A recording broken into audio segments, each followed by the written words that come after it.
Assalamu alaikum. I want to begin tonight with a confession. Not my confession, yours. How many of you right now sitting here are worried about something? Maybe it's a result you're waiting for. Maybe it's a relationship that's falling apart. Maybe it's a financial situation that keeps you up at night. Maybe it's a dream you've been chasing for years that still hasn't come true, and you're starting to wonder if it ever will. I want you to hold that worry in your mind for just a second. Don't push it away. Just notice it. Now let me tell you something that might sound strange at first. That very worry, the thing weighing on your chest right now, is proof of something beautiful. It's proof that you care. It's proof that you're still striving. And tonight I want to show you why that worry, as real and as heavy as it feels, is standing on a foundation that simply isn't true. Because the truth, brothers and sisters, is this: you are not abandoned. You are not forgotten. You are not a mistake floating through a random universe with no direction. You are part of a plan, a precise, intentional, beautifully designed plan written by a creator who knows you better than you know yourself, who sees the end of your story while you're still stuck on chapter 3, convinced it's falling apart. Tonight, I don't want to just tell you, don't worry, and leave you with empty words. I want to walk you through exactly why you shouldn't worry, step by step, point by point, each one building on the last, until by the end of this talk, you'll understand at a much deeper level why your Lord's plan for you is something to lean into, not run from. So settle in, take a breath, and let's talk about why Allah has a beautiful plan for you. Allah's plan is always better than yours. Let's start with the most basic truth, the foundation everything else tonight is going to build on. Think about how you plan your own life. You plan based on what you can see. You plan based on the information available to you today. Your current job, your current relationships, your current health, your current bank balance. Your plans are built on a tiny window of knowledge, the present moment, and a guess about tomorrow. Now think about how Allah plans for you. He doesn't plan based on a tiny window. He plans based on everything. Your past, your present, your future, every decision you'll ever make, every person who'll ever cross your path, every door that needs to close so another one can open. He sees the entire story while you're living inside a single paragraph of it. Now, this is exactly why so many things we beg for never come, and so many things we never asked for end up becoming the best things that ever happened to us. Not because Allah ignored our request, but because His plan accounted for things we simply couldn't see. A relationship you cried over losing might have been protecting you from a future filled with pain. A job you didn't get might have saved you from years stuck in the wrong place. A delay you resented might have been preparing you for something you weren't ready for yet. So here's the first point, simple but powerful. Your plan is limited. His plan is complete. And when you truly believe that, something shifts inside you. You stop gripping so tightly to your own version of how things should go. But here's the question this naturally brings up. If His plan is always better, why does it sometimes feel like it's taking forever? Why does it feel like we're stuck waiting with no movement at all? That brings us to our second point. What feels like a delay is never a denial. This is one of the most important things I can share with you tonight. So listen carefully. When something you're hoping for doesn't happen on your timeline, your mind almost instantly jumps to one of two conclusions. Either it's never going to happen or I'm being punished. Both of these conclusions are usually wrong. A delay is not a rejection. A delay is timing. And timing, brothers and sisters, is something only your Creator can see clearly, because timing depends on factors you have absolutely no visibility into. Maybe the person you're meant to marry hasn't gone through the experience yet that will make them ready for you. Maybe the opportunity you're waiting for requires a version of you that doesn't exist yet, a more patient version, a more prepared version, a more humble version. Think about a farmer planting a seed. If that farmer dug up the soil every single day, demanding to see growth, he would destroy the very seed he planted. Growth happens underground, invisible, silent, before it ever breaks through the surface. Your dua, your effort, your sincere intentions, they are seeds. And seeds need time beneath the surface before the world ever sees the harvest. So when you feel like nothing is happening, I want you to reframe that feeling immediately. Nothing visible is happening. But underground, in ways you cannot see, things are moving exactly as they should. Now here's where this naturally connects to our next point. If delays aren't denials, and if there's a hidden process happening beneath the surface, then it means there's purpose even in the waiting itself, even in the hardship that often accompanies that waiting. Which brings us to point 3. Every hardship carries a hidden wisdom. We've established that delays have purpose. Now let's go a step further. Hardship itself, the actual pain, the actual struggle, the actual tears, also carries purpose, even when we can't see it in the moment. I want you to think back to the hardest season of your life so far, the one that nearly broke you. Now ask yourself honestly, who are you today because of that season?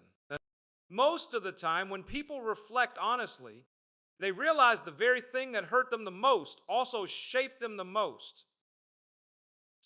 It taught them patience they didn't have before. It taught them who their real friends were. It taught them to rely on their Creator in a way comfort never could have taught them. This is the hidden wisdom in hardship. Comfort rarely builds character. Ease rarely builds depth. It's almost always the fire that shapes us, the pressure that refines us, the struggle that strips away everything fake in our lives until only what's real remains. You know?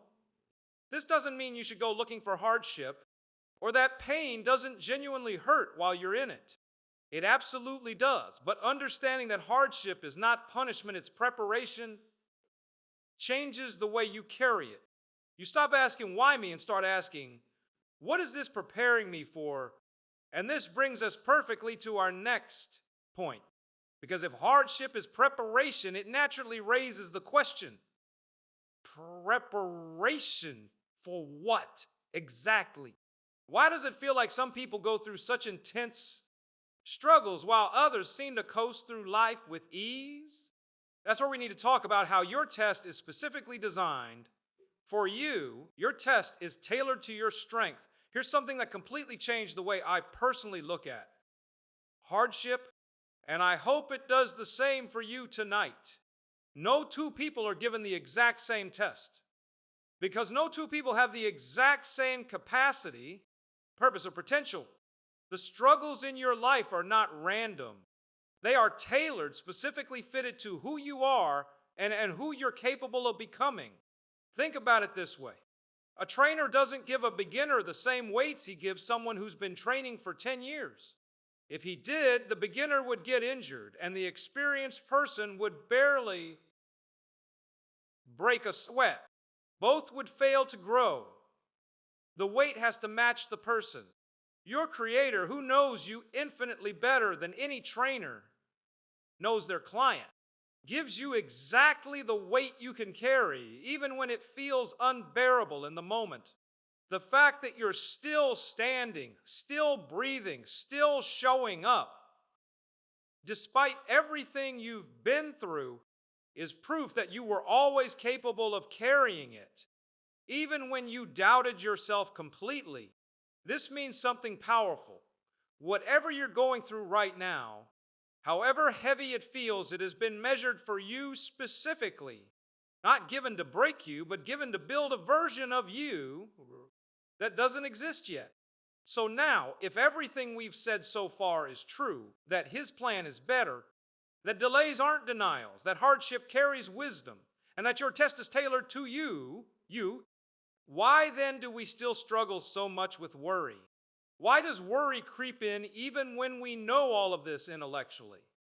That's our next point. And worry is a sign you've forgotten who's in control. This point is going to be direct because sometimes we need direct words, not just comforting ones. Worry, at its core, is a battle between what you can see and what you choose to believe. You see uncertainty, an unclear future, a problem with no obvious solution. And in that gap between what you see and what you believe, worry fills the space. But here's the thing, excessive worry is, in a way, forgetting who's actually in control of the outcome. It's acting as if the outcome depends entirely on you, your effort, your planning, your worrying. But you were never meant to carry outcomes. You were only ever meant to carry effort, sincerity, and trust. The outcome has always belonged to your Creator. This doesn't mean you stop trying. It doesn't mean you sit back and do nothing. It means you do everything within your power, and then you release the result fully into the hands of the one who controls it anyway, whether you worry or not. Think about this practically. Has your worrying ever once changed an outcome for the better? Has staying up at night replaying worst-case scenarios ever actually solved a single problem? Worry doesn't prevent pain. It just adds suffering to whatever pain is already coming, robbing you of peace today over something that hasn't even happened yet and might never happen the way you fear.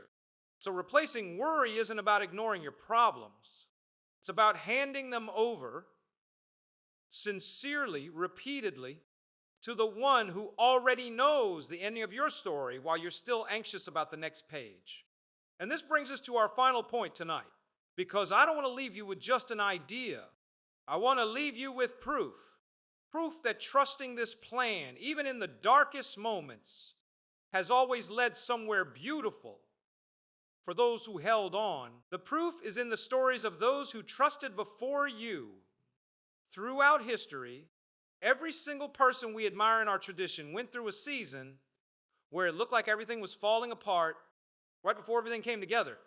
Think of a young boy thrown into a well by his own brothers, sold into slavery, falsely accused, imprisoned for years, completely cut off from his family. If you had told him in the darkness of that well or the loneliness of that prison cell that he would one day become one of the most powerful and respected figures of his era, reunited with the very family who betrayed him, he likely wouldn't have believed it possible. Yet that is exactly how his story ended.